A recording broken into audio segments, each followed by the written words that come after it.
and our weekly video segment to take you into the back shelves of your local video store, back where it says horror videos, and where kids are devouring some awful films that we call the video nasties. Are you freebasing? Inquiring minds want to know. I have to break free from this culture of mechanical reproductions and the thick incrustations dying on the surface. Fuck the prime time, bitch! Mom with the new fletch. The pain, I can assure you, will be exquisite. As for our deaths, come with me and be immortal.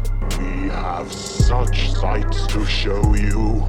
Gotta return some videotapes.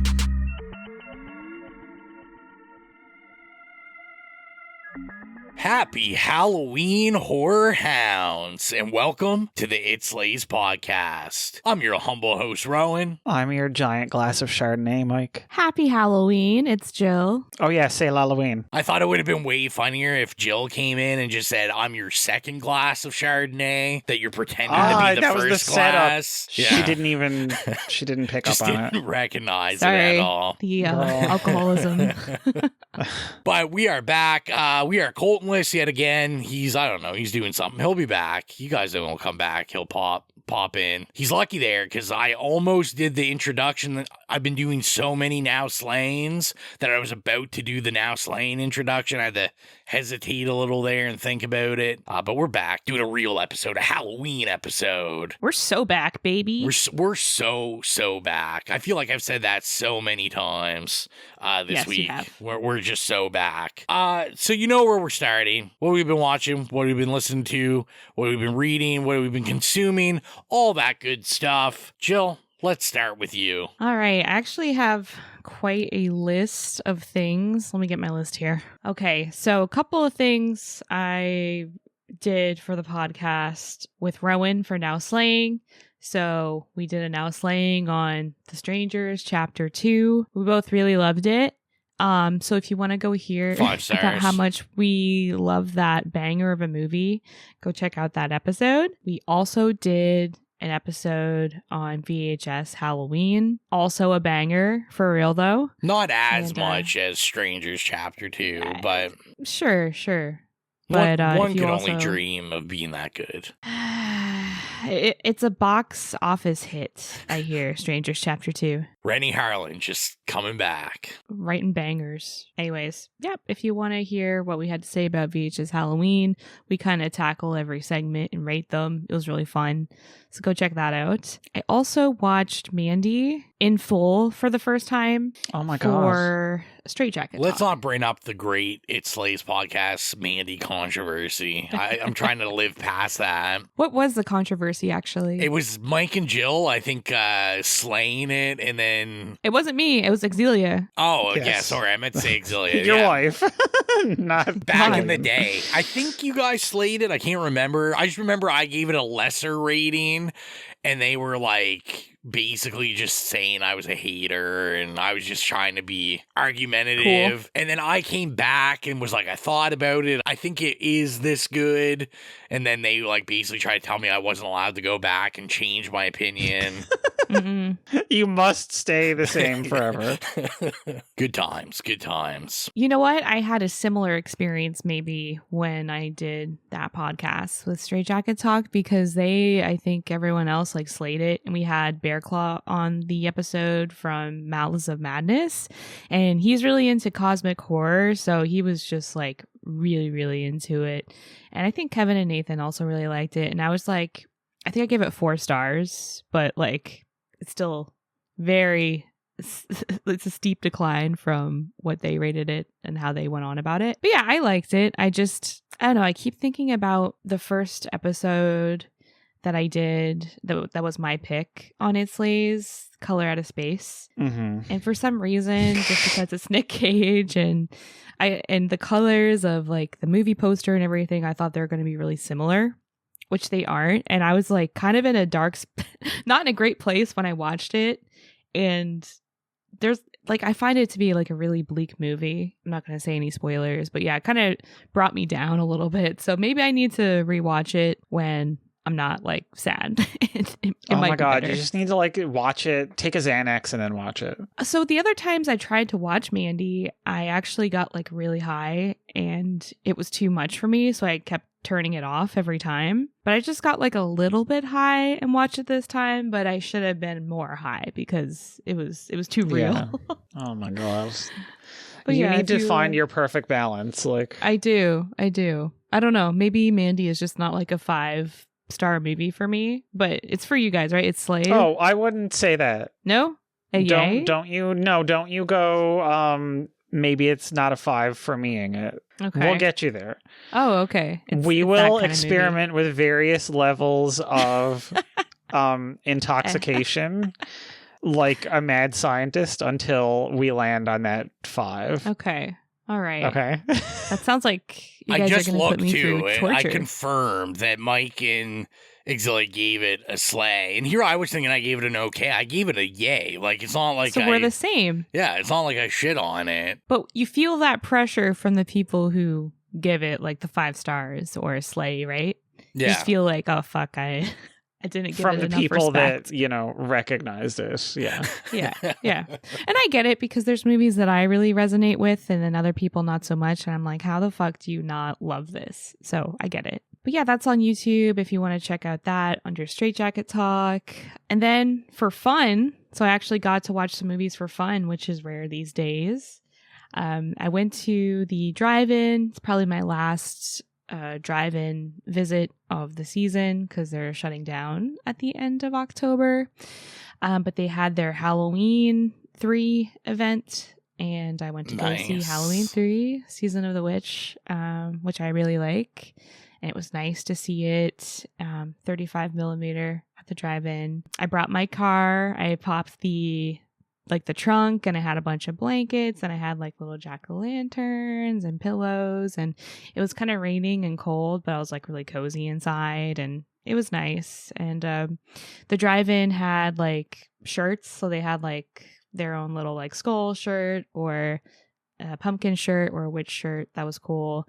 They had like special drinks. Halloween. Is it just themed. shutting down for the season? Yeah. Okay. They opened back up. I don't know. In The way you were April. talking for a second, I was like, oh my God, are they like shutting down forever? That's so sad. Never mind. They actually had threats of that because people want to buy the land to build fucking data centers. So I think it's AI ruining all art as usual. Yeah, because it's a nice big like property. You need to have that much property to have a drive-in. So they're safe for now, but I'm scared. I'm scared that we're gonna lose the drive-ins. Well, if AI data centers get built there, we'll turn and look the other way when something catastrophic happens to those buildings. Yeah, like just saying. A fire not anything started could by happen. Me. Anything could happen. They had a pumpkin carving contest too, which I thought was cool.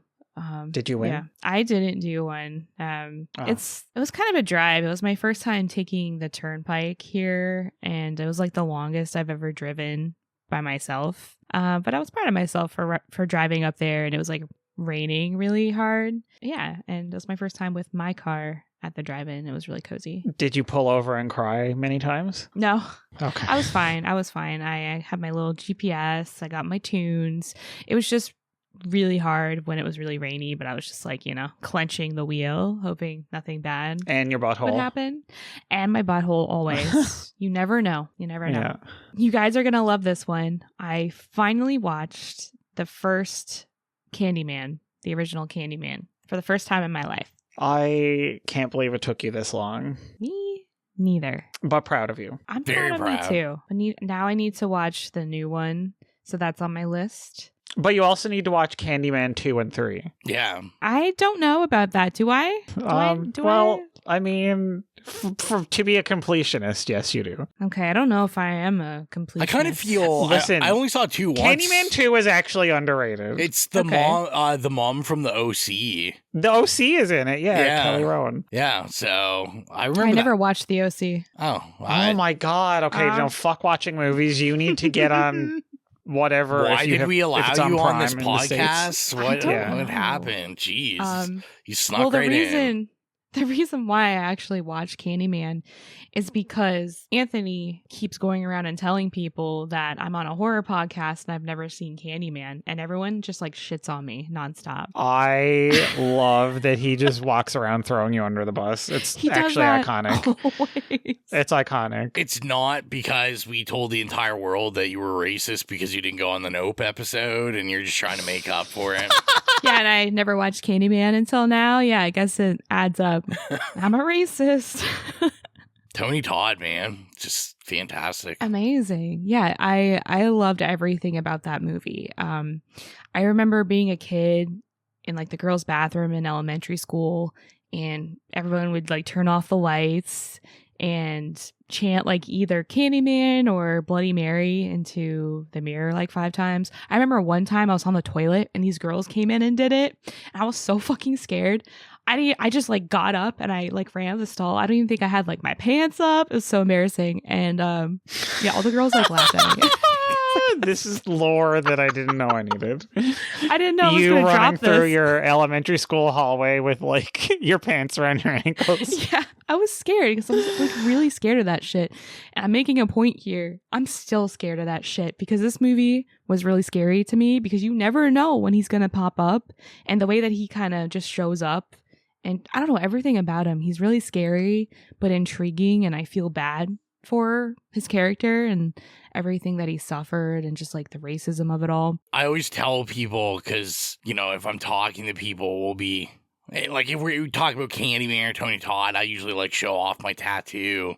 And I always say, I'm like, they're like, oh, that's scary. I'm like, is it though? Or is it super sexy? It's one of the two. Just like Tony Todd as Candyman. Yeah, he's also very sexy. And I think underrated, honestly, as like a horror icon. You never see fucking Candyman anywhere, I feel. Yeah. Right? No, super underrated. Yeah. I thought you called him Pony Todd, and I was Pony like, Todd. okay. Dude, Pony Todd, for real. I'm going to make and then you were going to say he was underrated as a horse icon, and I was like, okay, so we're going with the theme here. Yes, we are. I see what you're doing. I'm gonna make a little fucking My Little Pony doll and just like put Tony Todd's face on it. And Jill's getting ready. Jill's getting ready for a mustache ride. Okay. Oh You know my what? God. Let's delete that part. Let's delete that section. But yeah, I That's watched going Candyman. right up at the front of the episode. That's like the opener. I'm done. Really dig these holes myself, don't I? Yeah, pretty much. You do. But yeah, I watched Candyman and I loved it, and I'll be back with the new Candyman ASAP, my little review of that. Okay, where are we? Okay, one more thing that I watched. Actually, 2 more things. So last night I had a Halloween party and I put on Jennifer's Body, and that's it. I just love Jennifer's Body, and everyone else did too. Everyone was like into it and like remembering it because it's been a while since they've seen it, or they're like, oh, this is my comfort movie. So those are my people. Yeah, I love subjecting people to Jennifer's Body always. And OC cast members that you don't Adam know Brody. are OC, yeah. Or maybe you do. I mean, you gotta know Adam Brody, I feel. And I did finally watch that one episode of that Ed Gein show. Oh, yeah. Monster or whatever the fuck it's called on Netflix, right? Was it awful? I didn't realize it was like so badly reviewed. I heard it. I was reading an article that was saying that it's just like bombed review wise. I heard that. Guys, have you guys watched it's Ryan it, Murphy. or who watched this? No, Mike, you were talking about this. No, I was. Last time, weren't you? I watched the You first were. episode and I didn't like it. Okay. Yeah, so I know it's not accurate to like the real events, and I find his character Ed Gein to be like really weird. So Sexy? Oh. not sexy, not sexy. It's Charlie at all. Hunnam. Like, I'm sorry, No, you he's do not get He's not. No, he's not. Charlie sexy. Hunnam to play Ed Gein. I saw the posters, man. It was like a fucking Oh, he was too ripped. porn shoot, also. practically. Yeah. Why is he so I'm ripped? like, what you is can't this? be. You can't be like. No, he Mike shouldn't saw have been those that ripped. posters a lot. 3 or 4 Oh. times a day. They're a little sticky, aren't they? I thought it was okay. I think I need to watch more of it and kind of discern how I feel about it because I'm not sure yet. Makes me sad because, I have so much love for Ryan Murphy's work in the past. It's a choice. Yeah, I was gonna say that's a Ryan Murphy that no longer exists, unfortunately. It's really sad, and I don't like to think about it. It makes me sad. His first show is like my lore show of like Popular? my life. Like it totally shaped my personality. Yeah. And I'm still obsessed with it, but like that man is not the man of 2025. Yeah, he different. Okay, and one more thing from me. I'm reading a book. I'm not finished, but it's hard to find time to read. So I after I'm done recording this, I'm gonna go bury myself in it. But I'm reading Play Nice by Rachel Harrison. It's her new book.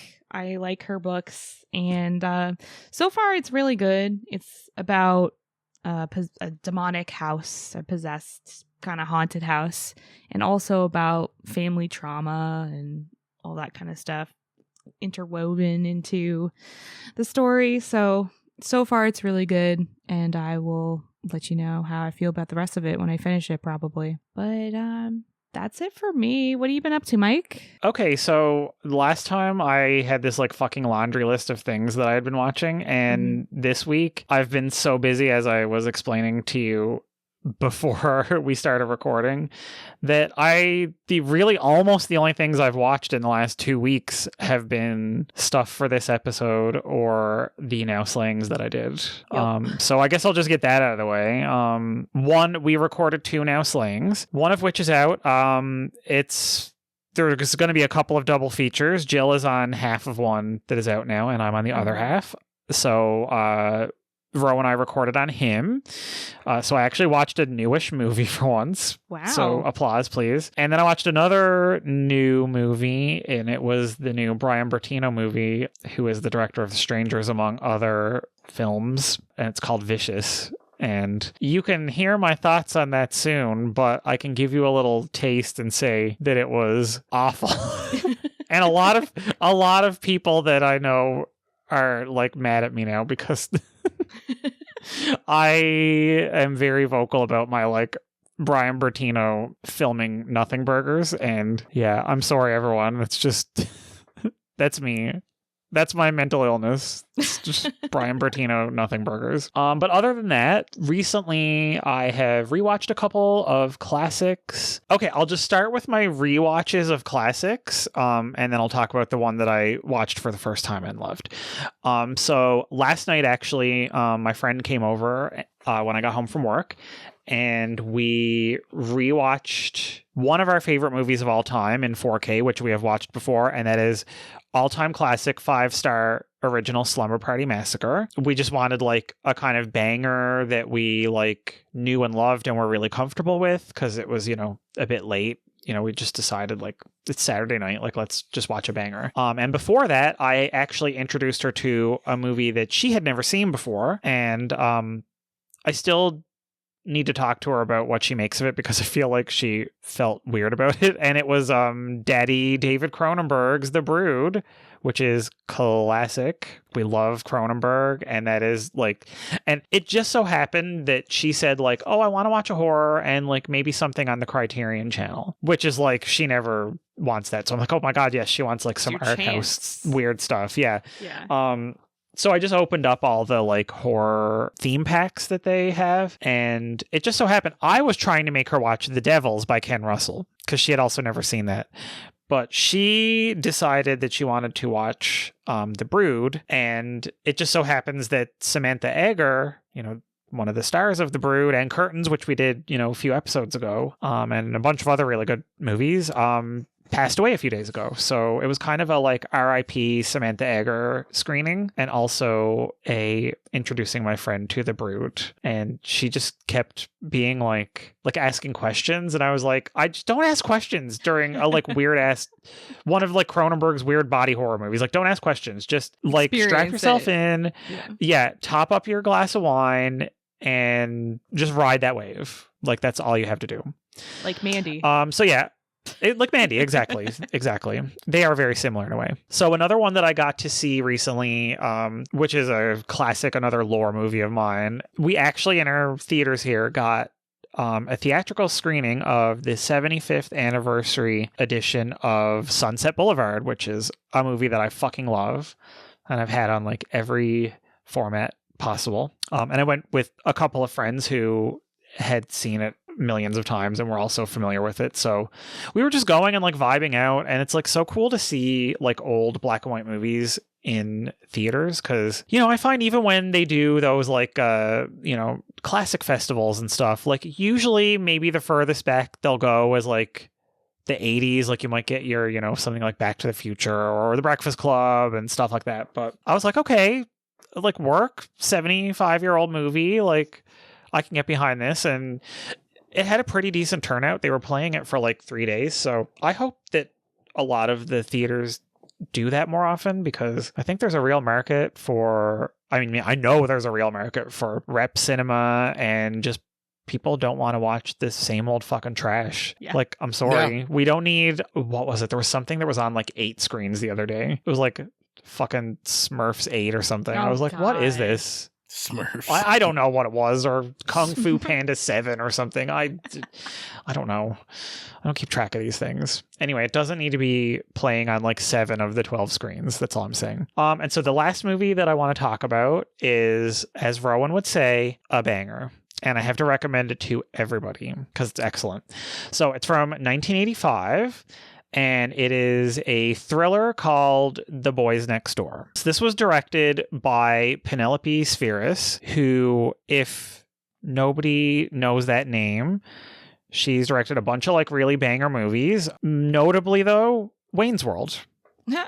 Right? Okay. Like, Hell she yeah. directed Wayne's Hell World. Yeah. Little Rascals, Suburbia, Black Sheep, Beverly Hillbillies, like she did a lot of work in the 90s, and like, was that had a lot of Beverly like, Hillbillies commercials. is a growing childhood banner with my dog in it. My guy. I knew I had to say Beverly Hillbillies because I was like, Rowan 100% used to watch this all the time. Like, I know your family had that fucking video cassette. Oh, 100%. I mean, what? That's like really one of the only other movies that guy did other than Ernest movies that was like big. Oh, it's true. Yeah, you're right. Yeah. So, and she, did a bunch of like really cool, famous documentaries about music called The Decline of Western Civilization, which were recently on the Criterion Channel, but I think they might be gone now. So anyway, The Boys Next Door is such a like mic banger.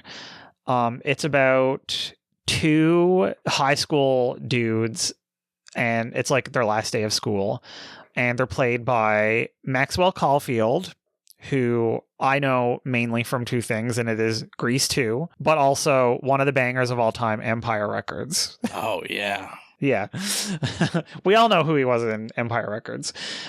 Anyway, and the other one is played by little baby, because it's 1985, Charlie Sheen. And so they're kind of like the outsiders, and they have like a bit of a greaser vibe, because I think they're trying to style Charlie Sheen like Martin Sheen in Badlands.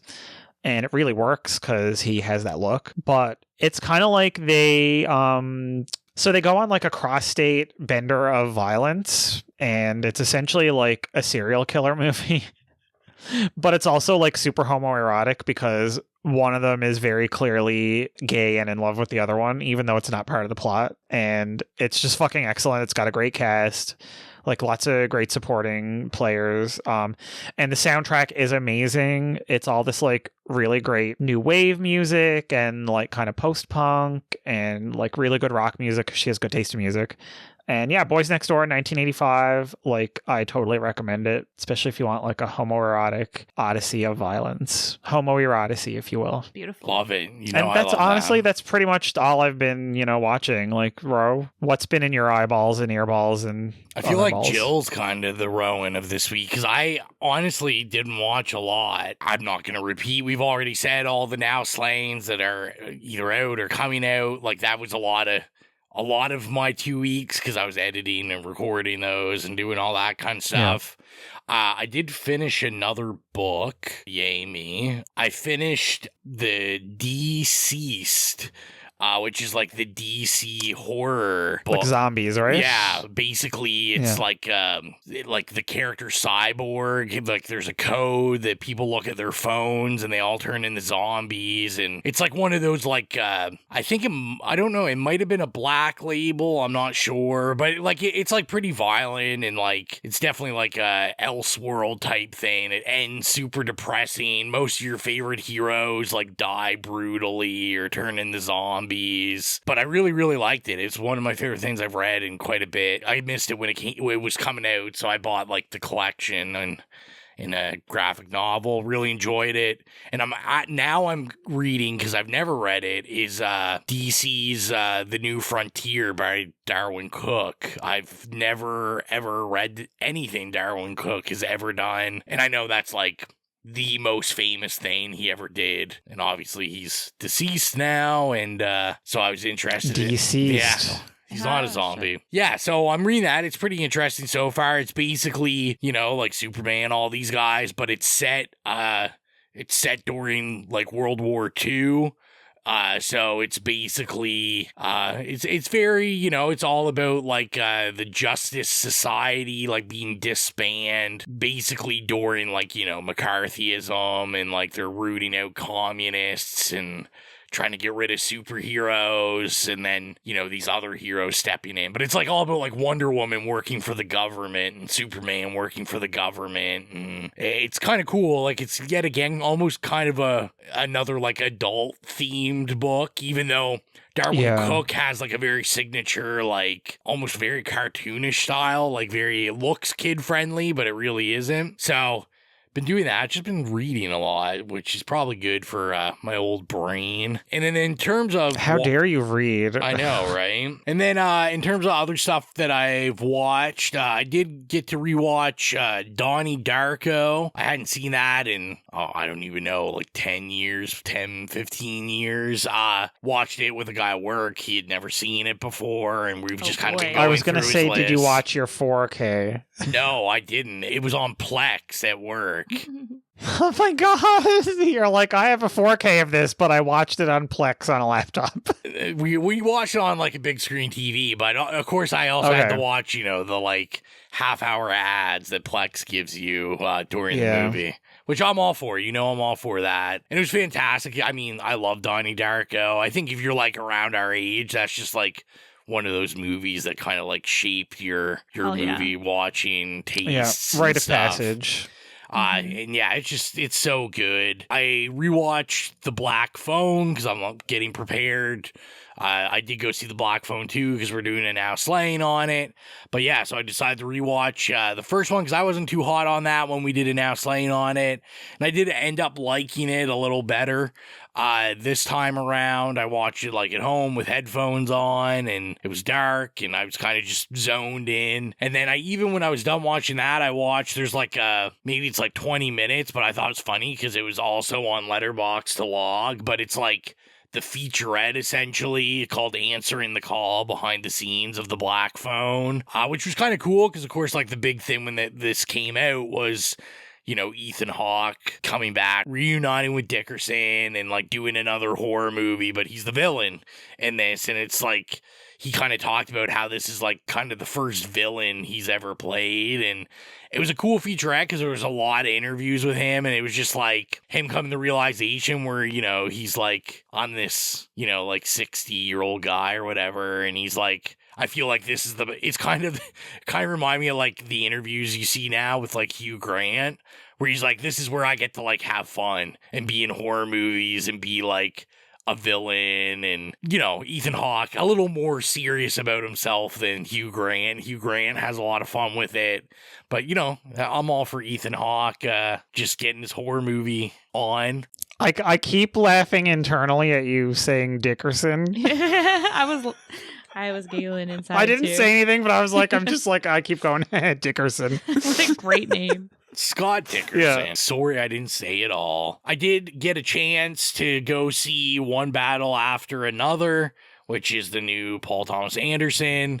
I feel bad talking about it because I know Colton's like, we have to be on the same episode. That, I think this is like his favorite movie of the year. And I'll say I went in with all just a full pessimist. I went in, I'm like, everyone's hyping this up. Is it really going to be that good? And, I'm like, oh, we could get some pretty bad territory here. Like Paul Thomas Anderson making this movie about like black freedom fighters, and I'm just here to report we're so back. Paul Thomas Anderson, he's so back. Like, just you can't sleep on it. Everybody's correct. It's like movie of the year material. I can't wait to go see it again. Possibly one of my favorite DiCaprio performances. Tiana Taylor's awesome in this. It's just Sean Penn is like really, really good in this as like the villain. And it's just, it's really interesting. And can I say like I didn't think it was very problematic. I've seen some complaints about it, but I think it was just really interesting, especially like, Paul Thomas Anderson is the father of like a biracial child. And that's kind of what this movie at the heart is about, is like a white father, trying to like support and figure out how to support like his biracial daughter and teach them about revolution, and especially black revolution, and how to be part of that. But it's fantastic. Very similar to like Killer of the Flower Moons, where it's very like off-brand for DiCaprio. Like he's kind of this like bumbling drunk fool that like may not be like that smart, and it was a really great movie.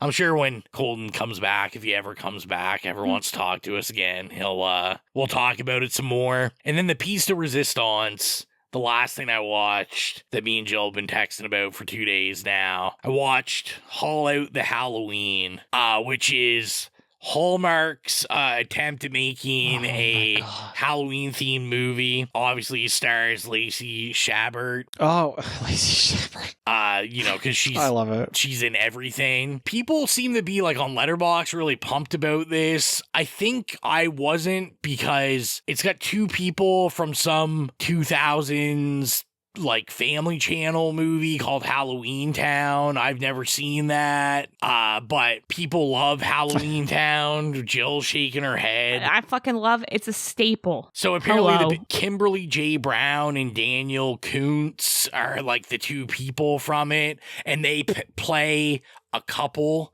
that's new to the neighborhood in this, and they're like horror themed couple. And I mean, this was like a 1.5 star, but it's like, I'd keep watching these if they made it, because it's so funny. You couldn't even bump it up to 2 stars. You're like, this is 1.5 stars, which I'm like is abysmal. I mean, we will be reviewing it for Now Slaying.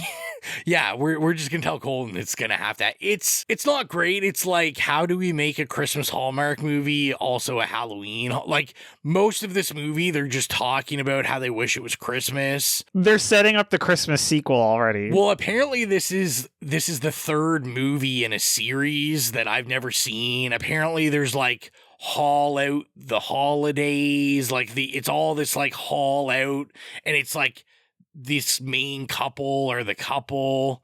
So I don't really know any of the backstory or anything. But now you need to watch them all. Like, I'm going to have to now, because like I got to find out they like hate Halloween, but then they kind of learn to love it.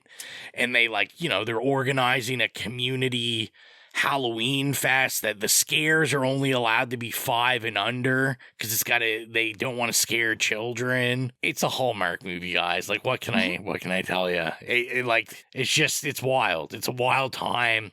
It's one of those fun movies to put on, like me and X are just like sitting around, half on our phones, half watching it, just laughing at it. And that's it. That's literally, that's all I watch. So hopefully next time I'll have some more than that. But that's okay, because we can get into the program for this evening. If you clicked on it, you know what it is. If you know what time of year it is, you know what it is.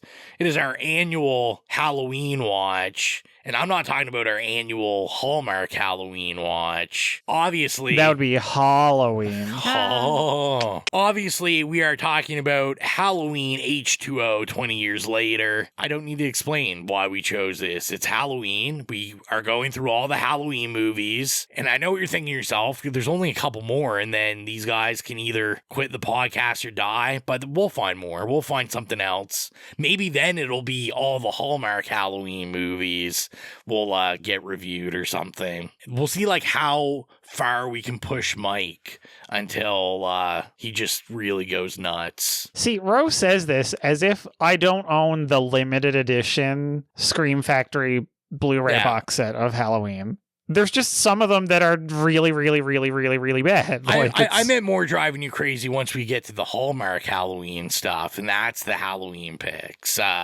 See, I wouldn't even be bothered by that. If Lacey Chabert was in it, I'm down. Like, I'll watch her in anything. Same. Literally. She's a gem. But with that, let's get to the trailer, and then we'll be back with our synopsis and first experiences.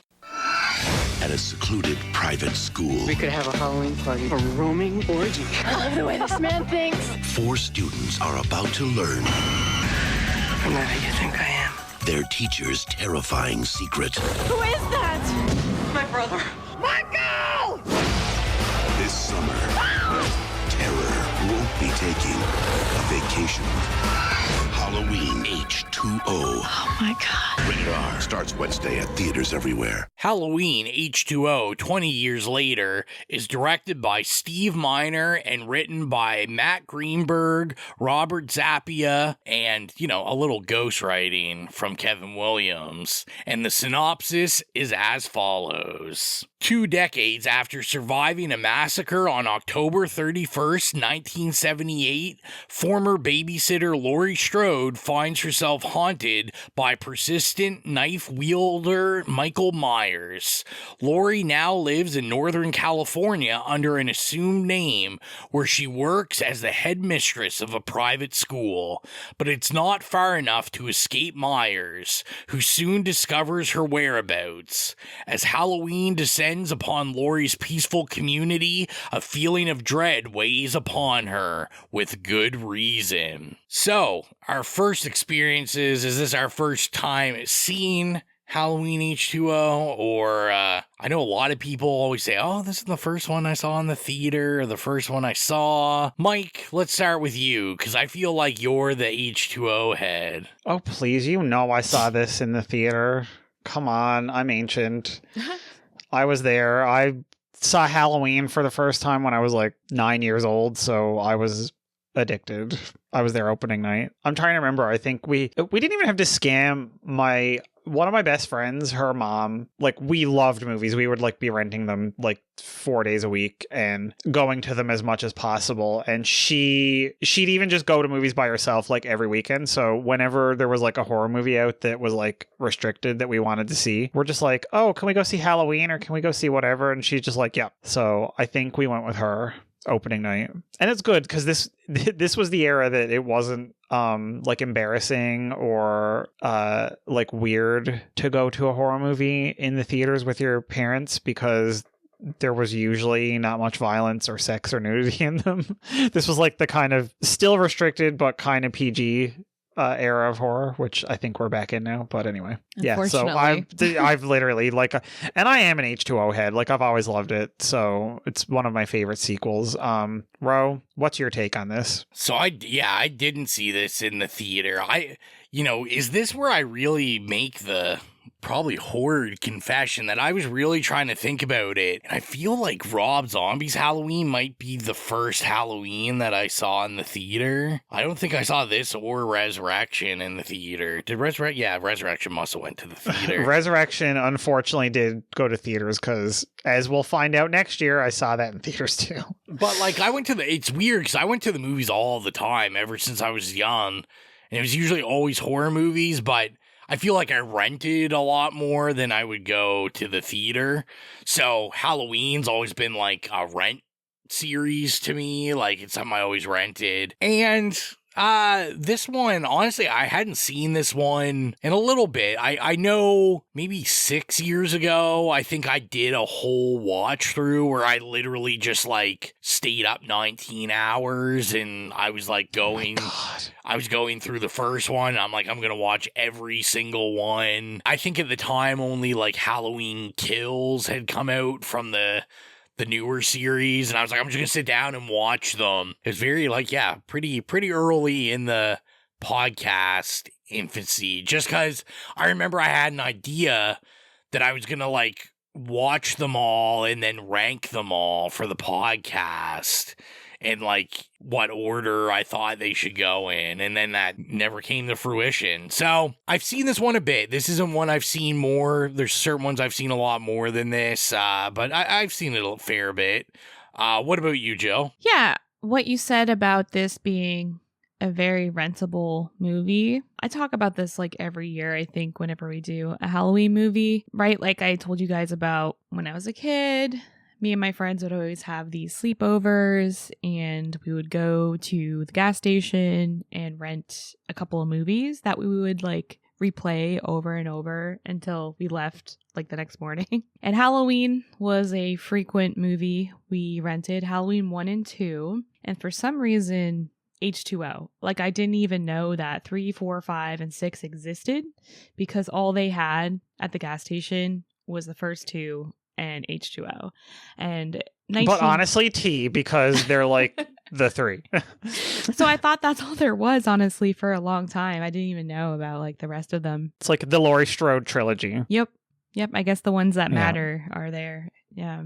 Except for 3. Hot take. I don't know. But well, with that, why don't we close the school down and get ready to light all the candles, get a week's worth of cafeteria food, and discuss H2O, which I cannot believe I'm starting off. What a bad episode for Colton to miss, because Joggist is so back. We're so back right now.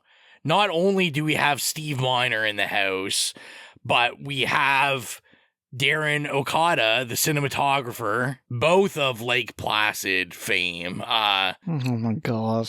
Like, what a perfect connection. Joggist will never leave Mike. But I thought it was funny because when I was watching the special features for this, basically they were supposed to shoot Lake Placid, but the weather was too bad, and the studio was like, oh, you can wait till next year. So then Steve Miner was like, hey, you want to go get hired and shoot this Halloween movie? And they were like, sure, we'll do that while we wait in the fall and the winter. And then that's what they did. So yeah, Colton missing some Lake Placid history here. a shame. But I don't know about your guys' first note, but my first note when I was watching this literally just said Joseph Gordon-Levitt in an exclamation mark. A baby in this. Child. Mine says baby JGL. Yeah. Well, to be fair, mine just said JGL exclamation, but I didn't know necessarily people would know that.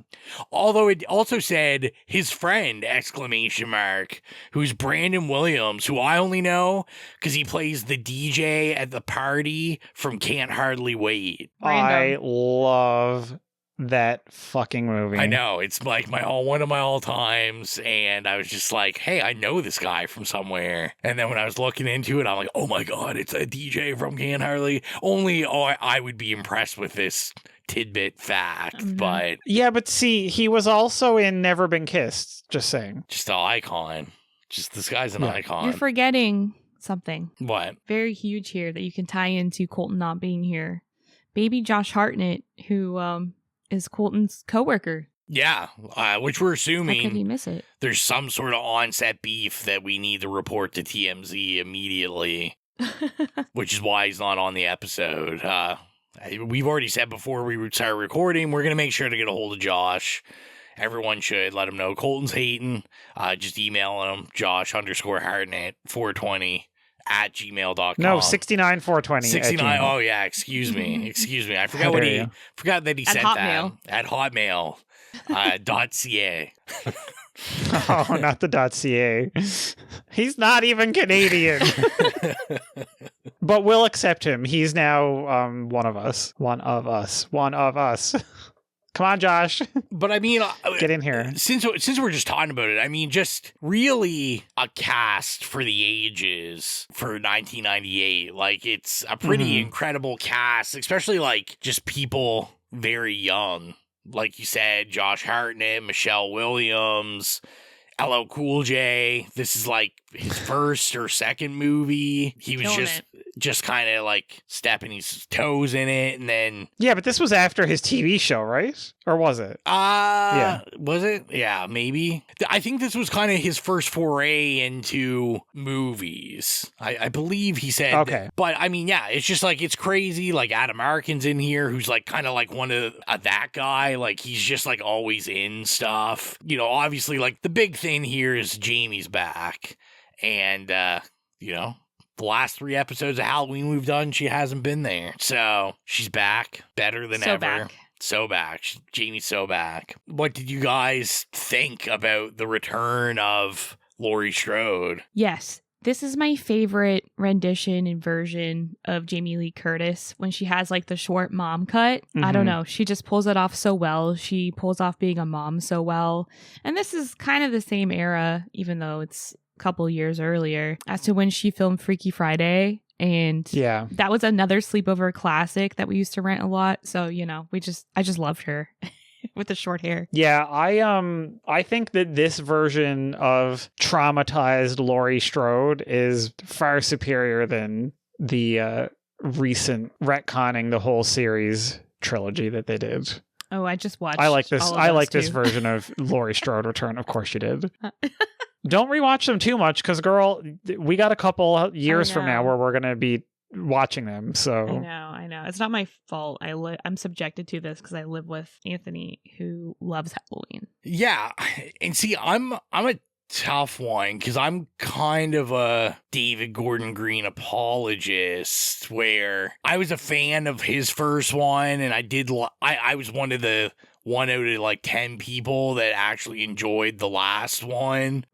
I still haven't seen it. I like it. I mean, I know we're not talking about that movie, but you know, like, I know people were angry about that and Laurie Strode and everything, and I appreciate directors that take swings, even if it's a swing and a miss. I like someone that says, let's do something different. And this, I mean, I didn't mind her in this. She's just so good in the original. And like, you know, she's good in the second one. I've been very vocal over all these that like Halloween 2 is my favorite one. I think it's interesting that over the years, I think she's kind of thawed up on this one. All the interviews I've seen with her, she's always kind of said that she regrets doing this one. Oh no. Just because I know she said that, you know, there's the infamous story that they basically she didn't read that contract very well and then had to make an appearance in Halloween Resurrection because it was in her contract. But I looked at an interview, is from 2018, I believe, where she discussed that when they originally were coming up with this, and it was the 20th anniversary, the Assads and the Weinsteins were all in talks with John Carpenter to come back and direct this. And so when she had first agreed, she had thought that Carpenter or Deborah Hill were going to come back. And I know she has said upon reflection that she wishes she had said no, unless they had at least brought Deborah Hill back.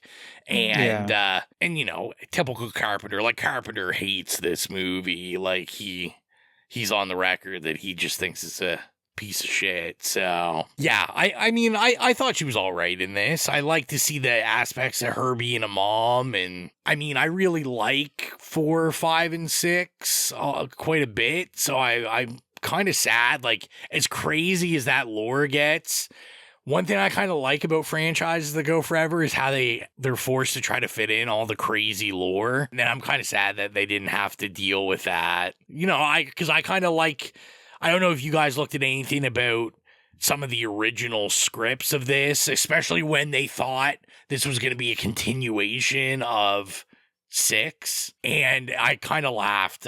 Jill will know what I'm talking about, Strangers Chapter 2 here. But, like, the original concept was going to be the entire town controls Michael. It's just like a huge cult, and that the whole town actually is like dictating who he kills and all this stuff. And I don't know, it just, some of the stuff sounded real wild that I read about. That's a choice that someone made, and luckily they didn't go with it.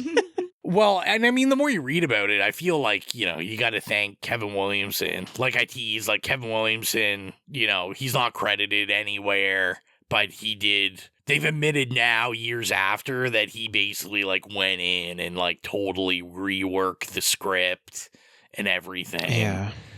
Which, I don't know who they thought they were fooling. Like, my biggest thing watching this is I just was like, you can tell Kevin Williams' hand is all over it. Like, I literally watch this and don't think that it isn't a Kevin Williamson movie. I don't even ever think that I noticed that he wasn't listed as the writer, because I was like, everything about this literally is trademark Kevin Williamson. Yeah, which is one of my gripes about it a little bit when I was watching it this time, is I just feel like, as crazy and zany as Six got, like, I always feel like the Halloween movies feel like Halloween movies, and I feel like, obviously, you know, next year we'll talk about Resurrection, but I was like, I feel like they got off the tracks a little with this, where this doesn't feel like a Halloween movie to me. Well, because they take it out of Haddonfield. Yes, and it's barely Right. Halloween. Like, there's no Halloween vibes really in this, like, very minimal. And I think, if anything, like 4 and 5 especially,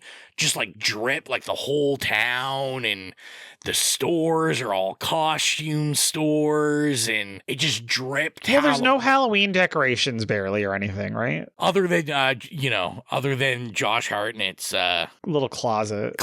where he admits he's never celebrated Halloween. So John's like, Makes sense. I don't know how to dress up for Halloween or dress the room up. I mean, if she's the headmistress of the school and she has like Halloween source trauma and she's trying not to make it a big thing, it makes sense that it's not Halloween-y, but I understand what you're saying. It does miss out on that, like, that opening shot you always get in a Halloween movie where it's Halloween night and the kids are trick-or-treating. But I'm glad they The had white picket fence. Exactly, but they had a little bit of that in the opening with the kids and the nurse.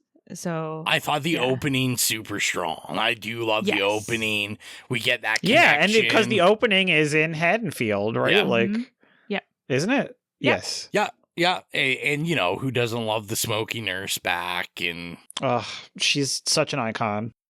I thought that stuff was really well done. I didn't even hate, like, it's quite obvious the voiceover over the credits isn't Donald Pleasance, which is a whole nother thing, because if you guys watch the credits, they spell his name wrong in memory of.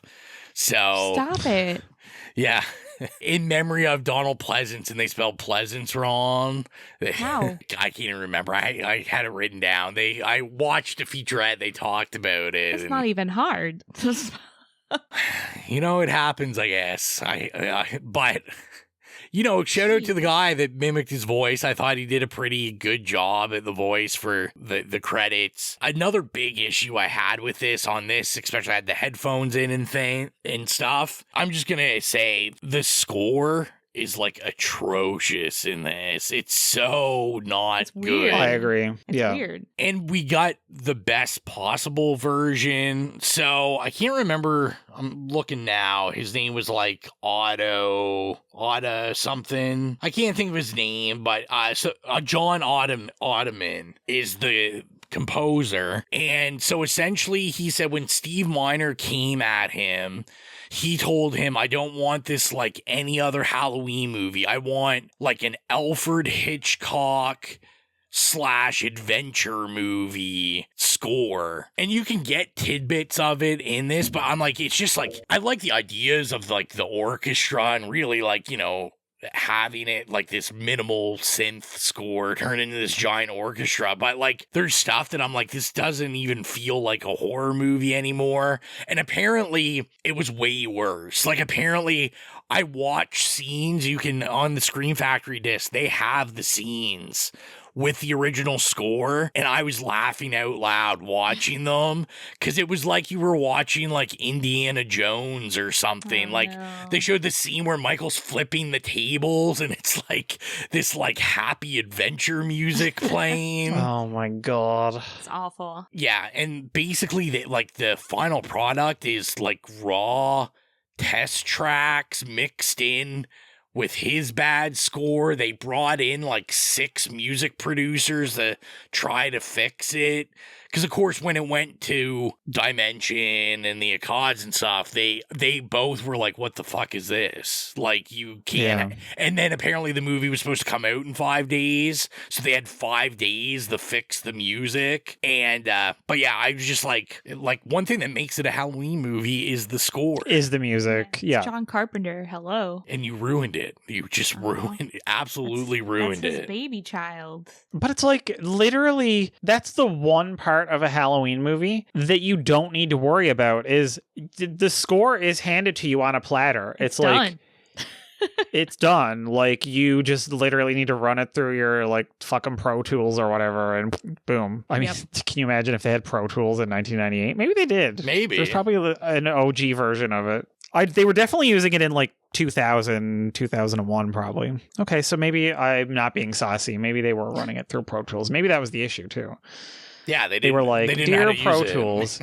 Yeah, hey Pro Tools, add cheesy 1993 orchestra swells. I did have like a lot of just kind of like little notes on this that have like funny things. Like I really laughed at when Michael steals the car at the bathroom scene, but that woman driving it, I'm thinking, even in 1998, I feel like not many people driving around in like a 1940s gangster car. It was like an Archie Andrews jalopy. I was like, where did she get this fucking truck? Like, the cars in general, they have like the Psycho car that. Yeah. I mean, that's just like a reference anyway. So that's. Yeah. I mean, maybe that car is. I don't know. I will say the bathroom scene I really enjoyed, though. I thought this was like.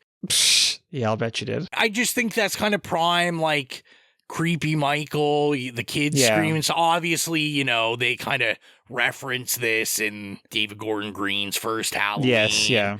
But like to me, like I really like this version of it because it's got like that creep factor, but it's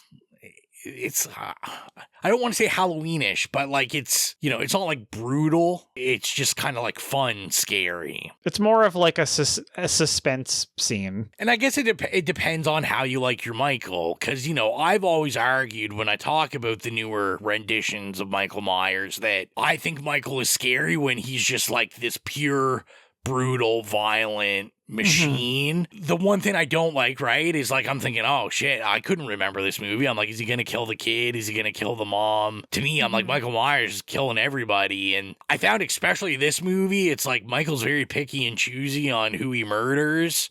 Where it seems to me like all the other ones, it's like if you come across Michael Myers, like you're dead. You're dead. Yeah. Even in the past ones. But this one, this one, yeah, it was like he's sneaking around people, and I was like, this doesn't seem very like Michael Myers to me. Maybe they also didn't want to have to kill a kid. Yeah, well, I'm sure there was that too. They weren't ready. 1998 wasn't ready for that. Well, and like the main thing I thought was really funny about the sneaking around, I was thinking specifically when he drives up to the gate. And then LL Cool Ronnie's like checking it out, and you see Michael behind him, and I'm like, oh, does he? Like I said, couldn't remember anything. I'm like, does he die here? And then you see Michael like slowly walking behind him, and then all I thought about, because like it's only like 3 seconds later, and he turns around. I'm like, so once he's out of camera, does Michael just have to fucking haul ass, just run as fast as he can to then hide somewhere? Silly. Like, also, you just reminded me of something. Yeah, he's like a silly little guy playing games. But at the end, when he's in the body bag in the back of the like ambulance or truck or whatever it is, when he stops like trying to get out, whenever Jamie Lee Curtis looks into the mirror, like how does he know not to move when she's looking at the mirror, right? All I think about, which would be a great double feature, I think, for this movie, is that Behind the Mask of Leslie Vernon. That's movie. such a good movie. Fuck. Have you ever seen that, Jill? It's like no, but Kevin tells me like Yeah. monthly. Oh, it's to go hilarious. watch it. You need to see it. Everybody needs to watch this movie. it's like so funny. It's so funny. It's like honestly kind of like one of the best horror like send ups / like it's on the level of Scream of like it parodies it and yet becomes it. And is like a perfect encapsulation, and it's like a comedy too. Mm-hmm. But it's actually like has these like really terrifying parts. It's like just fucking brilliant. It's such a vibe. The acting in it is phenomenal. The writing is phenomenal. Like it's a great movie. Watch it. Yeah. Yeah, it's super funny. And obviously that's why I thought about, because like there's an awesome scene in that where Leslie Vernon's like talking about how if you're gonna be a slasher, you gotta have great cardio, because if someone sees you one place, you got to run to the other place before they look. And I was just like, oh, that's all I thought about. But yeah, I mean, and obviously we love a movie. We love a movie with some nods, some references. So obviously they're watching Scream 2. I don't know how much I love that, just because I thought this movie felt so much like Scream. As we said, it feels very Kevin Williamson. I feel like that's on purpose. Like they're trying to cater to this crowd who 100%. When I was watching the featurette, like the Weinsteins and Akkad, like they were all like, we want this to be Scream. Like horror movies are so bad. But also like in Scream, they were watching Halloween. Yeah. So now in Halloween, they're watching Scream. Like that's cute. I like that kind of cyclical, even though it's Scream 2, but they knew, they were like, we need Sarah Michelle Gellar on there, like obviously. Queen. Yeah, obviously. They're like, we all know that Cece is the best character other than Debbie Salt in Scream 2 and Hallie. Yeah. Just like on the topic of Scream, like even the humor with LL Cool J and like the teenagers, the way they speak to the guidance counselor and everything, I felt that was very Scream-esque, because they're like, it's kind of like the most funny on purpose Halloween has been, I feel like. Ever. It's edgy. All the other ones were just very like taking it seriously and trying to create a very like menacing atmosphere. And this is like, oh wait, we can actually like let it breathe a little bit and just have like fun. Fuck around. Yeah. Like I said, I mean, if you can get a copy of it anywhere, anything, the Scream Factory edition with this on is fantastic, because they do a lot. They do interview Kevin Williamson a lot in it, but he's speaking as like the executive producer, because he executive produced this. And it was kind of funny because he was talking about, not only was it funny because Scream was in it, but this film used 4 different masks. And I never realized, but he was saying that a lot of people don't recognize that in the original Scream, in just the opening, he was like, we used like 3 or 4 different masks. And he was like, obviously when you're that close to it, he's like, every time I watch it, all I think about is like, oh, that Ghostface mask, like these ones are terrible and they're just right here. How can you not tell these are different masks? Which I never noticed. But obviously this one maybe a little less care than Scream. There's some big mask faux pas in this one. Oof. Iconically, the early CGI use of a mask that I'm not even sure why they would have been filming with someone not wearing a mask. But to me, it looks like he didn't have one on and they just CGI'd it. I think they're having trouble figuring out which mask they actually wanted, and they didn't get it in time, and then they just stuck with Halloween 6 for a lot of it, and then that like weird looking Casper mask. Yeah. It was not serving. It was not a cunty mask, that is for sure. William Shatner, wherefore art thou? There were scenes you could tell too, like there's a scene when he's coming out of the school building, and there's like a big set of metal stairs, and like the minute he comes out, you can tell he's wearing one of the like 5 or 6 masks there, because it's a totally different color than it's been the entire time. I don't know. I'm kind of in the middle. So the actual mask, the H2O mask that they kind of settle on for most of it, I don't know. I don't think it's the best mask. I'll be honest. I even prefer, is it 5 that has the like really weird one? The like goblin looking one, I think it is. I mean, that whole 4, 5, 6 had some weird masks, but I think I might prefer No, the mask in 4 I remember being really good. I think that was the really white one, maybe. Yeah. I don't know. I feel like this, out of the ones we reviewed so far, this might be my least favorite mask, maybe. I might prefer We Forgot to Die William Shatner's hair mask over this one. I just think the eye holes are too big in this one. I think you see too much of his face.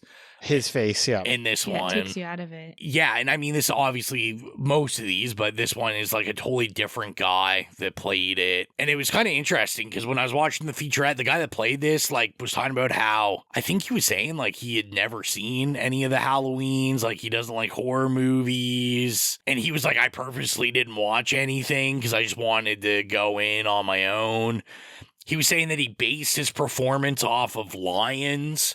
So he's like, all I really made sure was like when Michael locks into someone, he just like, his eyes don't move off that person and he just like locks in and that's his prey and that's it. But I don't know, some of the choices I thought were kind of silly. Like when Laurie's going through the hall and then he does, I wrote down, am I watching a Jean-Claude Van Damme movie when Michael comes down from the pipe in the ceiling? Oh, with one arm. I arm. like that, though.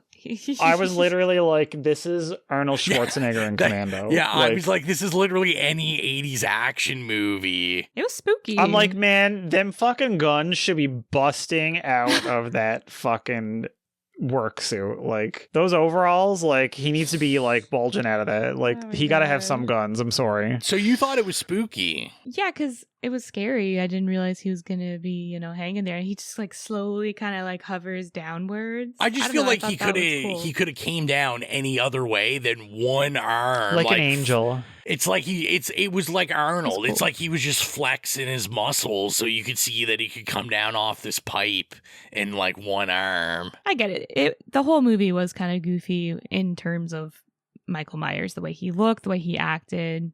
Definitely. I agree. I will say, I do enjoy, I think, all the team performances in here, generally. I think Hartnett's very charming. Obviously, Michelle Williams is pretty good in this. Although, hot take, I think she might be a little overhyped in this.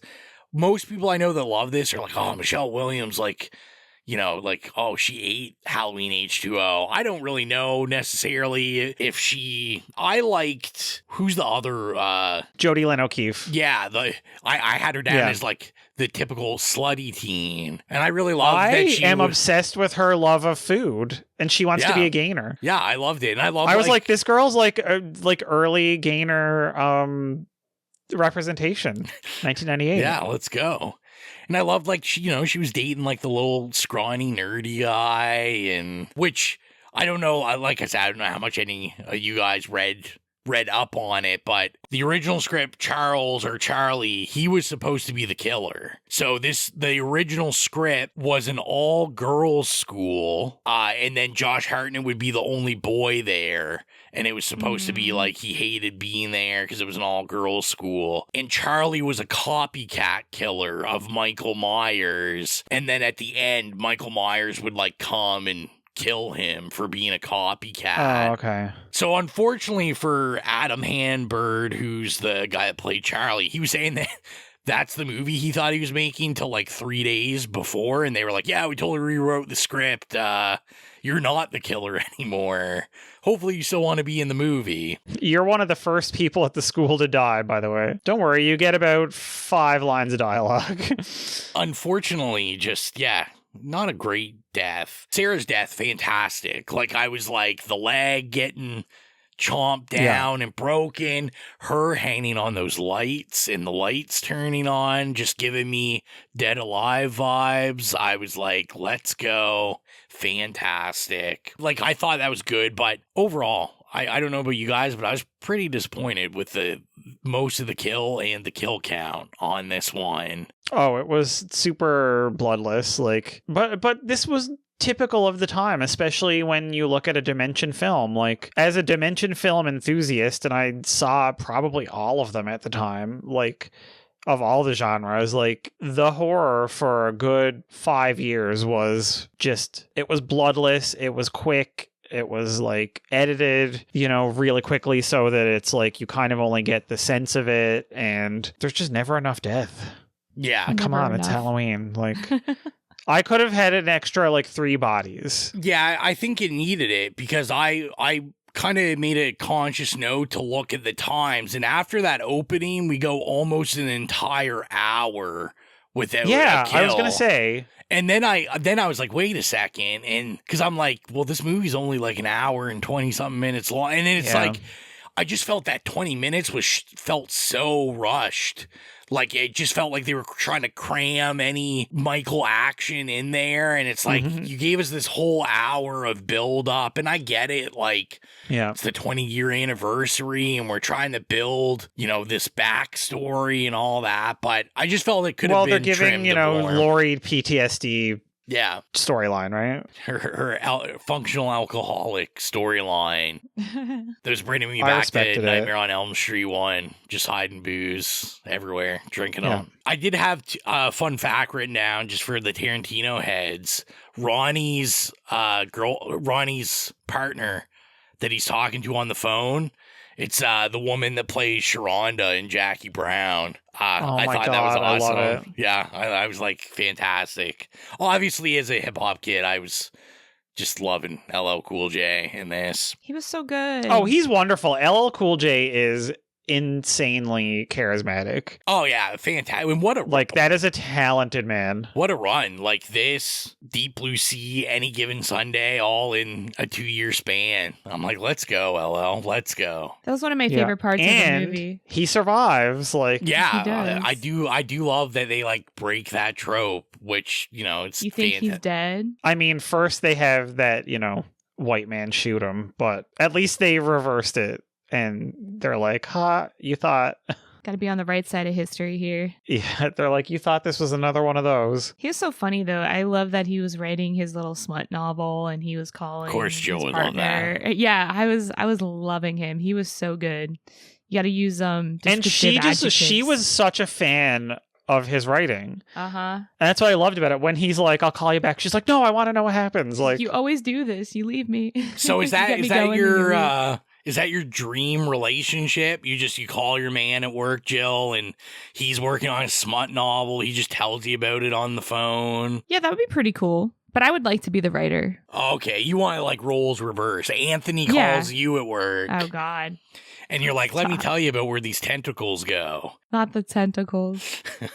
I did have a question, though. Laurie Strode, or Carrie Tate, as she wants to be known. Is she ducking and dodging the government a little here? Because I'm thinking about my boy Ronnie. Feel like there's some illegal things going on. Ronnie seems to be working some long hours. Yeah, what is that? He's the only employee on security. And he's there like day and night. I'm like, does Ronnie get to go home? Like, I feel like there's some labor laws being broken here. That's why he's writing his novel. One time he like accidentally lets someone slip out, she's like instantly on his case. Like, yeah, like, what are you doing on break? Bitch, please. She's like, you can't pee. I gave you a bucket for a reason. No sitting down either. Stand up. I can't believe no one, we haven't even talked about I thought very endearing. It's fantastic about Janet Leigh being the receptionist. Of course. Yeah. Jamie Lee Curtis's mom. And, you know, they even give her the nod, like her name's Norma. And in the score, they do play like a little excerpt of Psycho. And the car. Yeah, and the car. Like, I just thought it was such a... And they have, right in the scene right before they reveal her, they do have someone call somebody else a psycho. Yes. Which I thought was cute. Little bridge. I just thought that whole scene was really endearing. It was funny, too, because it's her mom and...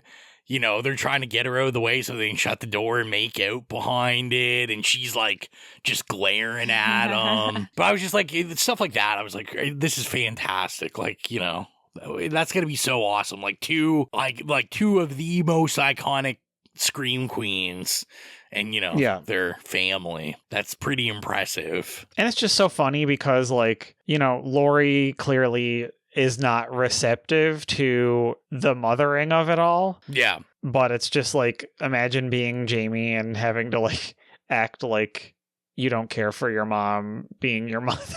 You know what I mean? It's just like, it's A+.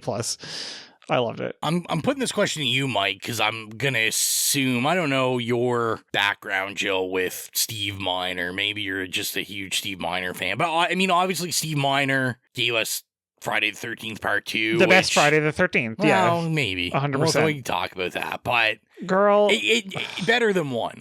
Way better. Like, to me, the franchise starts at 2. And, also worked on 3 as well, right?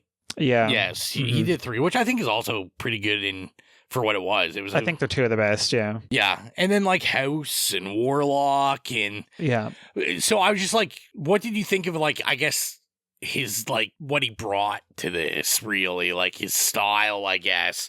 Because to me, I liked it, but I felt it was like way too much. I'm very curious of what his say was. I know there was a lot of tension making this, and because there's so many parties. When I first saw it, I mean, even at that age, I was obviously like, I knew the directors of those movies that I loved, and when I saw that he was directing it, I was like, oh my god, like, it's the guy who did Halloween or Friday the 13th Part 2 and 3. And at the time, and I was just like, oh my god, like, I left the theater and was like, this is the best movie I've ever seen. And I thought, oh, it's partially because Steve Miner directed it. But in the years since, I have like softened on this a little bit in terms of like, I don't think it's like the best Halloween in the series or anything anymore. But I do feel like, and I didn't get this even like 10 years ago. It's maybe just recently, I think, that I'm sort of seeing that, like, yes, you can tell that there's a lot of hands involved in it and I didn't really know much of the backstory. And it kind of does feel more like he did it as a work for hire sort of thing. You know what I mean? Like it was a paycheck, maybe, Yeah, I'm not trying to slam him. Like, he's very competent and it's very competently directed. But like, again, it's like he was probably just technically sitting there in the chair. Yeah. Well, especially like I said, when I kind of thought that too, especially when I heard, because in the featurettes, they interview the cinematographer, Darren Okada, is like he's there representing Steve Miner, because I believe Steve Miner passed, right? Is he dead? Maybe. Maybe. I think so. I don't know. I think maybe. If he's not, sorry, bud. Sorry. But anyway, Okada was kind of speaking for them. And like I said, that's kind of how it sounded like, Lake Placid gets put on hold and then they're just kind of approached to do this. And it's like, sure, like, they kind of picked him because they were like, he has experience in slasher movies. And I feel like maybe they knew they could kind of be like, this is what we're looking for. Can you make something like this? And I mean, realistically, I'm thinking about when we talked about Lake Placid, like Lake Placid also for a creature feature had a lot of like Scream elements to it. Like a lot of meta elements and like kind of knowing what it is and like the jokes and stuff. So, just another reason why Wes Craven's the man, right? Just like influencing everybody and him and Kevin Williamson. So I'm curious, we talked about that we're ignoring all of 4, 5, and 6. So I kind of have like a dual question that I was curious about of how do you guys feel about it retconning all that stuff and just making it like a trilogy? And do you like Michael Myers with a little bit of supernatural, or do you prefer it to go back to like he's just a guy? Although I argue, like, if he's just a guy, how is he getting stabbed this many times? How is he? Yeah, I was gonna say you can't really divorce it. Like, there has to be an element of that for it to work at all. But it's just, I guess your question is more like, how pronounced would you prefer the supernatural element? Yeah. Like, I do like the thought of there's something on the go with him, but you don't know what it is. And you don't think about it too hard because there's too much other shit going on. Yeah. So that's kind of where I land on that. It's like, I do like a, kind of human killer. Yeah. That's why I love slasher movies. But like, obviously you got to have a little bit of doubt sprinkled in here because again, yeah, it's like he's getting shot and stabbed and thrown off buildings and run over and decapitated, etc. So yeah, I'm like, just give me a little flavor of that. I don't need a full on, cult, supernatural fucking conspiracy bullshit. Yeah, I'm the same way. I like him more as a human. Like you kind of said earlier, he's this big brute of a man. He's like, the physicality of him and just like he's kind of invincible, but it has to be realistic. So there needs to be some sort of and he's evil, right? As Dr. Loomis said. So he's there has to be something. evil. Very evil. But I think like you said, Mike, it needs to be less pronounced and more mysterious. I don't want to know about the cult. I don't want to know all this lore. I like the silliness and stuff of the cult, just like because it exists, and I'm like, oh, this is silly. But I agree. I like, to me, there's like, oh, there's something up with him because he gets shot and he gets stabbed or whatever. But I don't, like Mike said, I don't have to think about it. And I just know he's like a brute of a guy. He's just like this. Yeah, like a juggernaut. Yeah, insatiable killing machine. So yeah, no, I would definitely kind of agree with both of you guys. Now, the other two things I was kind of curious about is I was thinking about a lot of people I've met throughout my life and talked to. Like, this is a very formative horror movie. Like, this is either like a first horror movie or like, when I was a preteen or all that kind of stuff. I was wondering, like, do you still think this holds up as a shaping horror movie? Like, is this gonna hold up with the preteens today, or are they lost and it's like, unless it's on Five Nights at Freddy's, they're not gonna give a shit? So I wonder if it's almost too tame for I feel like Scream's a little more brutal. Like, I feel like Scream still kind of holds up, but I feel like it is, yeah. I might be, I'm sure I'll get hate mail for it. So my email is rowan_fraser42069@gmail.com. When you send that. Hotmail.ca. Yeah, hotmail.ca. Hotmail.ca. I can't believe I'm saying this, but this watch, dare I say, it almost kind of has TV movie feel to me. Yeah, oh. Mm-hmm. Am I off base saying that? No, I think you're right about kids these days. They're not going to be able to relate to this. They're probably going to think it's corny. It's not edgy enough. There's not enough violence or blood.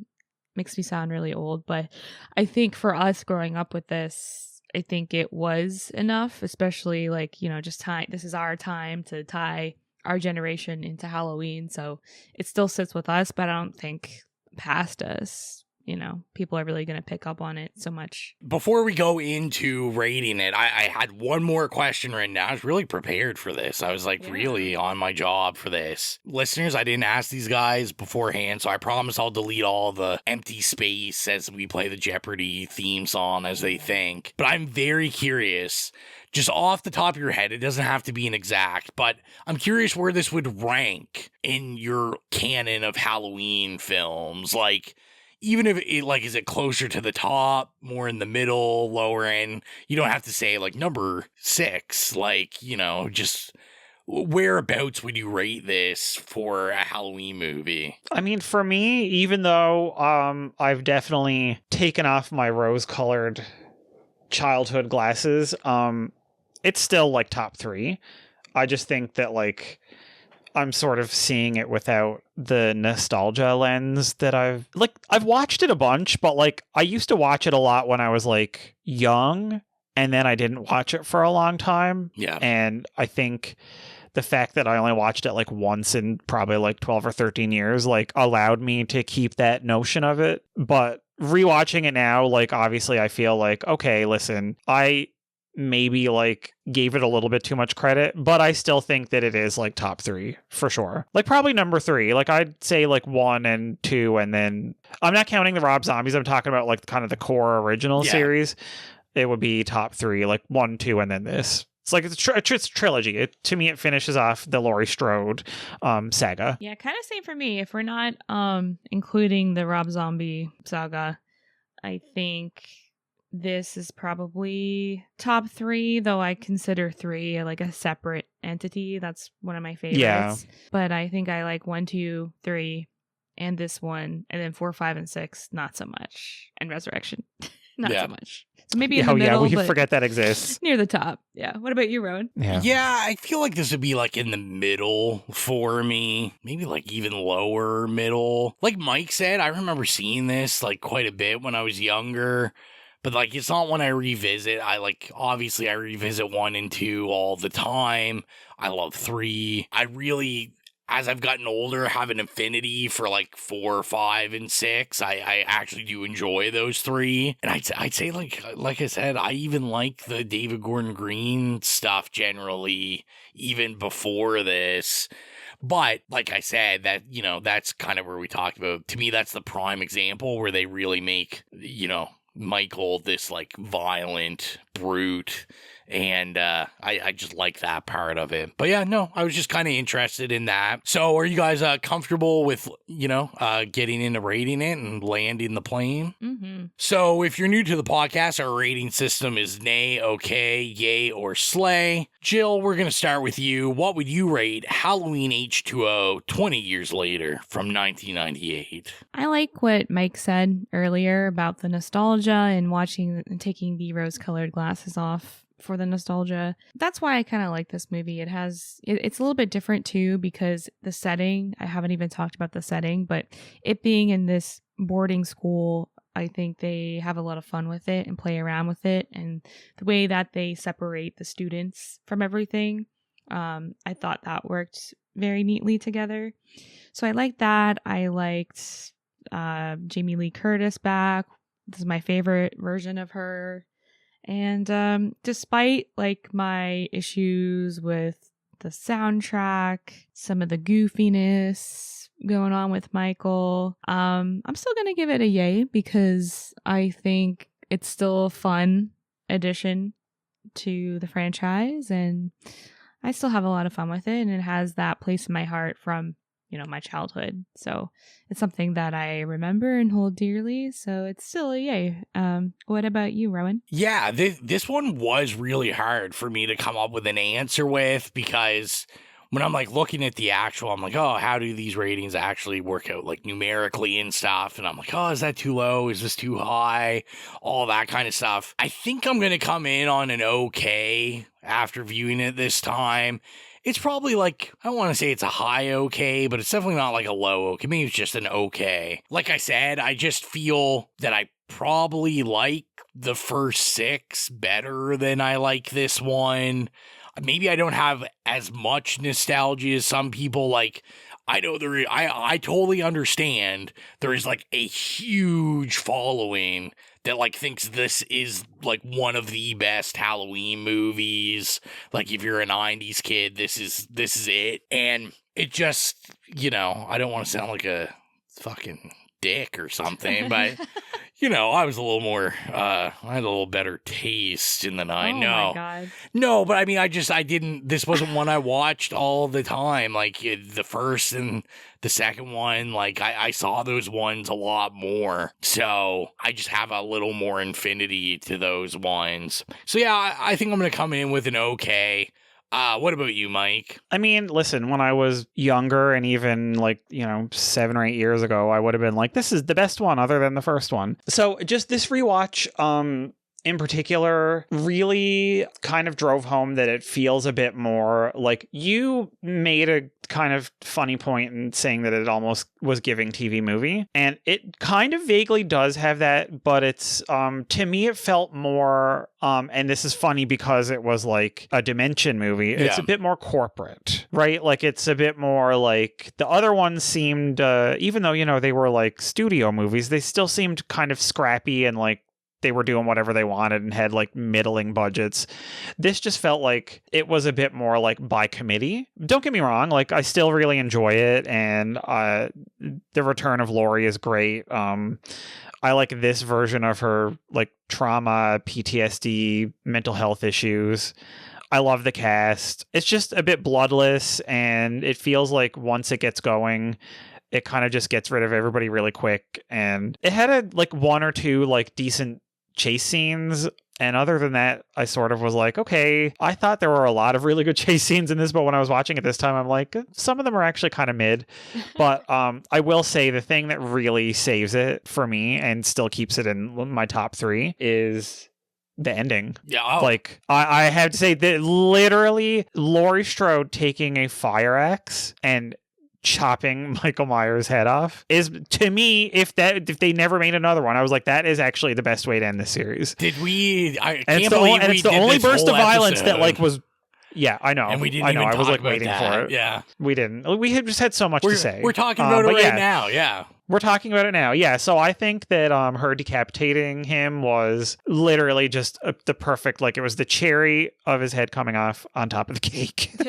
Unfortunately, they couldn't keep it that way, but listen, it is what it is. So I was just going to say, a sad thing I saw in the featurette was the guy that played Michael Myers. He was saying that when they did that scene, they actually had informed him that they were going to greenlight a sequel and this is what was going to happen. It was already written. So he was saying that he was also a little disappointed that he like basically had to be like, oh, I had to play it both ways because I knew they were going to be like, psych, But it's probably a good thing we didn't talk about it because we'll talk about it next year when it's more important now. But so listen, back in the day it would have been like, oh my god, a fucking sleigh. But I'll give it a yay now because it's still like I still enjoy it. And I remember 5 or 6 or 7 years ago, I was staying at my folks' house for Christmas for a few days, and my godbrother, my parents' godson, who at the time was probably like 10, and he really wanted to watch a horror movie, and he's like, oh my god, you have the Halloween box set, like bring one over for me to watch. And so I like came and got H2O because I thought this is actually a good one because it's not too bloody, it's not too scary, it kind of gives you the backstory really quick. So to me it's like, it's a good introduction, it's a good kind of gateway Halloween movie. But the reason why it's a good gateway Halloween movie is because it is a little bit toothless. Mm-hmm. So yeah, it's a great movie, but I'll still give it a yay. But I'm a little bit hesitant about, will I watch it again soon? Probably not. Yeah, so I'll give it a yay. It's like a nice light yay. There we go. So 2 yays and an okay from us. So we told you what we thought, and we asked you what you thought about it, and we had a couple of answers come in. So we had Horror Hound Holly P come in, and she said, slay all day, so bad it's good. Hell yeah. Okay, but that's interesting, because she sort of thinks the same thing as us. Yeah, pretty much there. And then we had Melanie St. George write in and say, solid installment to the Halloween franchise. So that seems, like you liked it quite a bit. And then we had my coworker, Aaron Root, wrote in, and he just said, slay, it's a banger. I already know I'll get shit when I see him for giving it an okay. So, yeah, just loves it. And then G.Y. Lee wrote and said, yay, partly because it's my first Halloween movie I watched in the cinema.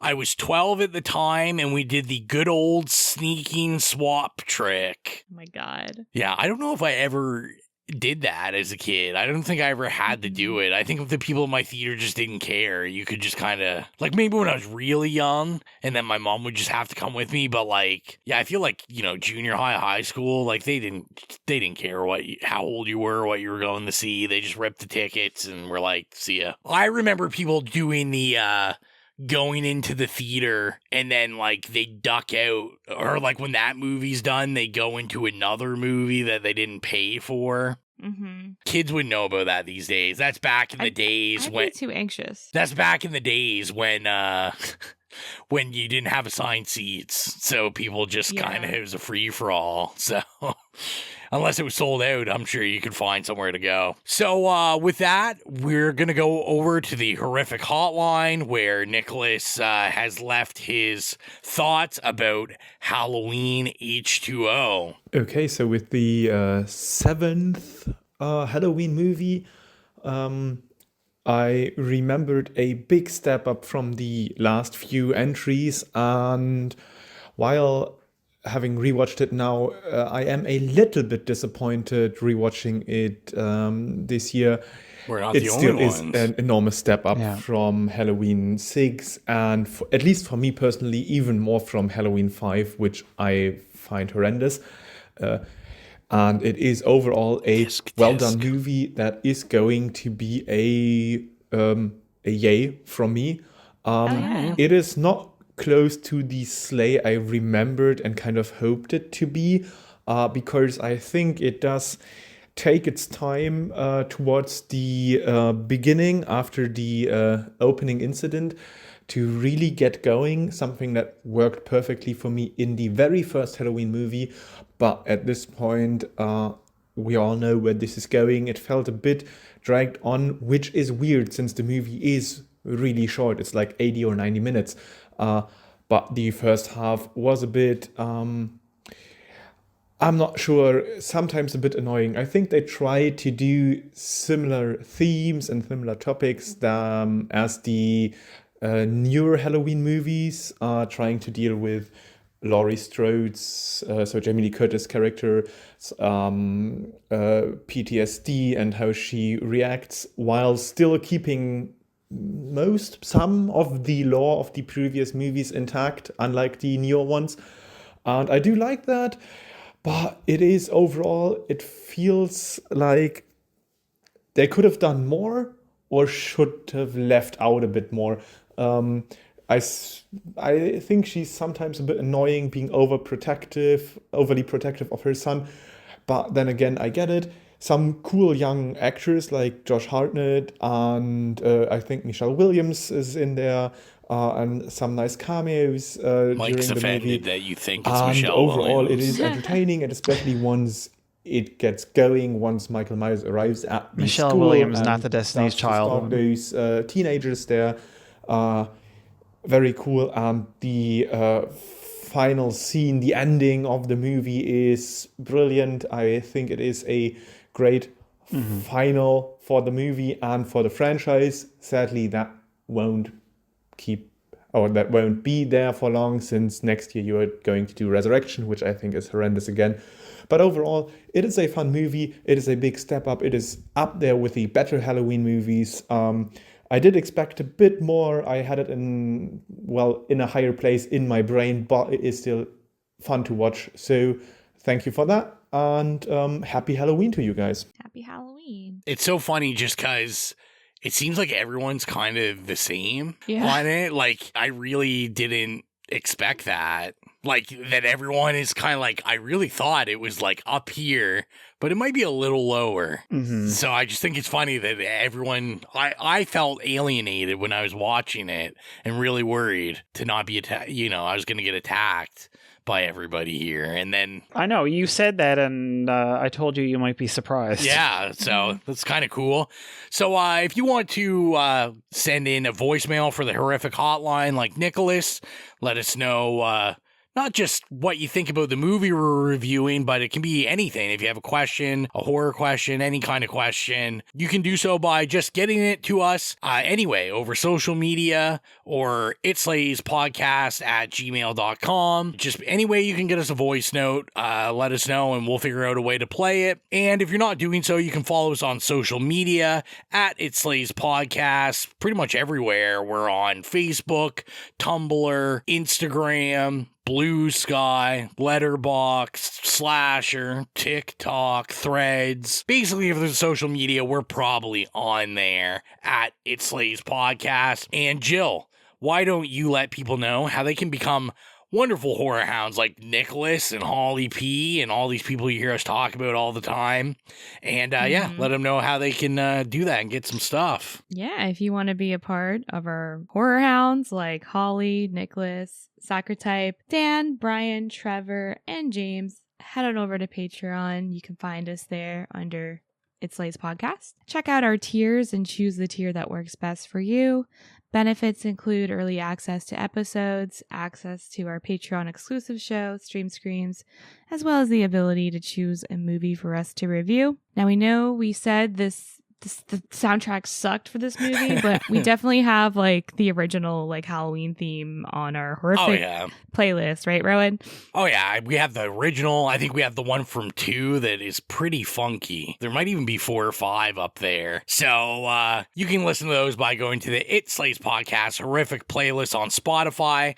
If you have any problems finding it, you can go to any of the social media I just mentioned, go in the bio, click the Linktree link, and there is a button that'll take you directly there. We upload scores or licensed music from iconic horror movies we review, or just horror movies we love. I update it regularly, so follow it. It's spooky season. Get your spooky music on any time of the year, because who the hell wouldn't want to do that? And all that is left is to announce our upcoming episode, and it is a Jill pick. Oh, Jill. yes. Why don't you let the good people know what they should be watching? You know, we're staying in the 90s. We're going to do Interview with the Vampire. We love Anne Rice here. We love vampires. We love sexy Tom Cruise, Brad Pitt vampires. We love homosexual vampires because that's what they should be. Is there any other kind? There is no other kind, and if they aren't, then they're wrong. But yeah. Interview with the Vampire. Yeah, so, get your eyeballs and your fangs into Interview with the Vampire so you can find out what do Tom Cruise and Brad Pitt want to suck. And we will be back in 2 weeks. As always, thank you for all the support, and hopefully you're listening to this setting up for Halloween. I hope all you guys have a fantastic Halloween season. Thank you very much. I'm your humble host, Rowan. Happy Halloween. It's Mike. Bye, it's Jill. See you later.